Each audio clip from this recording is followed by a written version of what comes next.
Hi, I don't usually talk on these videos, but I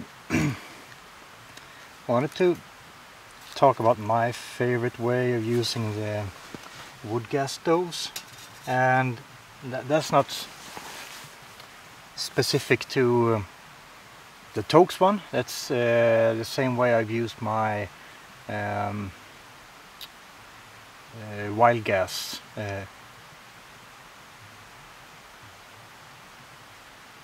wild stove, it's called. So wild stove, that was my first wood gas stove that I purchased like 12 years ago, 13 years ago, and it served me well. It doesn't pack as compact as the Toaks one does, but there is one tip. I mean, they're usually called Twig stoves, which is fine. A lot of people use them specifically for collecting small twigs and small pieces of wood to burn with, and that's fine. They work fine for that, but they burn quite efficiently, which means that the wood you put into it, especially if it's small twigs, as soon as the gasification process starts, the wood will sort of incinerate quite immediately, and it would burn quite intensely. So if you're only boiling, say, a pot of water, that will be totally fine. But say you want to do some more cooking and you want some heat going on for longer, my favorite way of doing it is taking a small, like, let's see if we have, yeah, this size of branch or piece of wood. This one is from home because it's been raining today, so I actually have a bag of wood in the car. But this kind of size, it fits like that in it. But what you want to do is basically make what some people call a micro Swedish torch. You split it up in somewhat larger chunks instead of all the small ones. And what I used to do is simply pack them. And the good thing about that is the small parts will start burning quite immediately. They will produce a very high and very hot flame, which is nice for, say, boiling water. But say you want to fry some, I don't know, sausage or anything like that, putting in some bigger lumps like this, or like this part that was kind of hard to split because of the joint, put them into it as well from the beginning, and they will kind of create a really nice ember for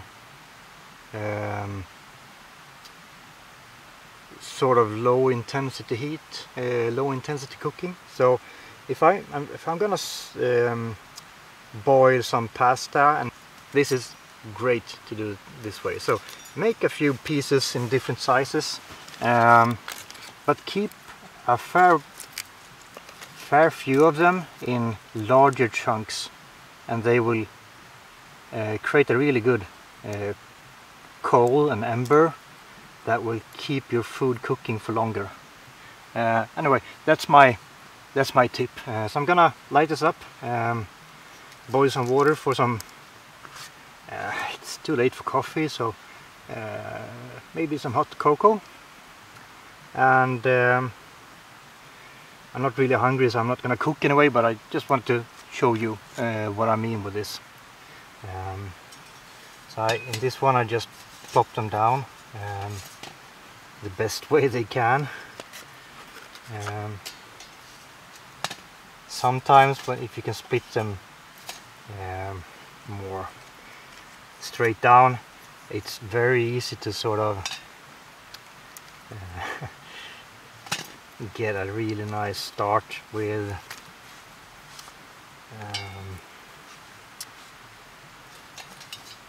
well, it basically becomes a mini Swedish torch. We don't really call it Swedish torch in Sweden, obviously, because I don't really know what to call it. It was a common way of doing fire for like lumberjacks and stuff back then.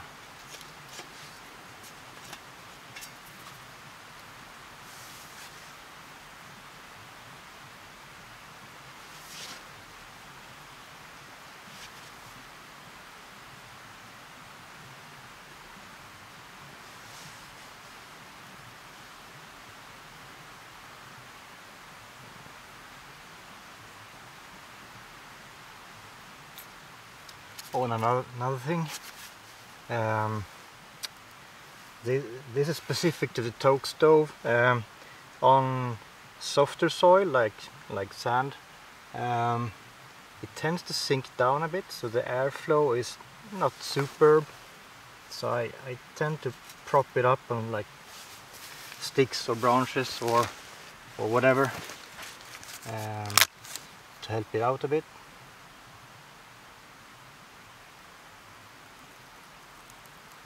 Like that. So yeah, we got a steady flame now, and this one is absolutely hot enough to start boiling water. I'm gonna boil some extra water now, just to have for later.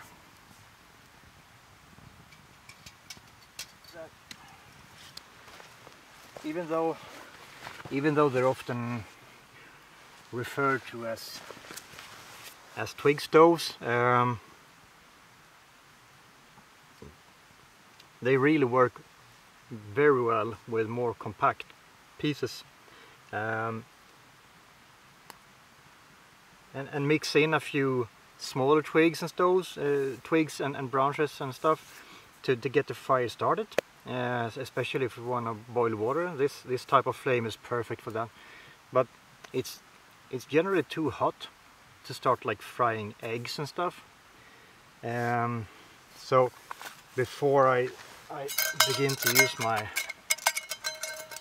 little pan, I do prefer to let it die down, and the flame is just so much better when you have larger pieces of wood. So anyway, I'm gonna pause a bit, let the water boil, and then I'll show you the result when the initial flame dies down. Yeah, I'll be back.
Alright, so yeah, I'm speaking from behind the camera, so I'm sorry.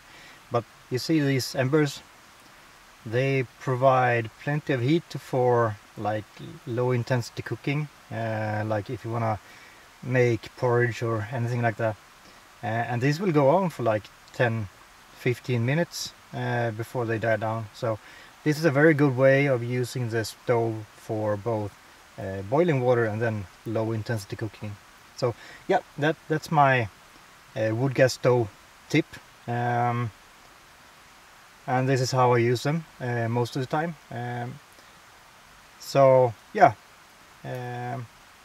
maybe it was helpful for anyone. So cheers and bye.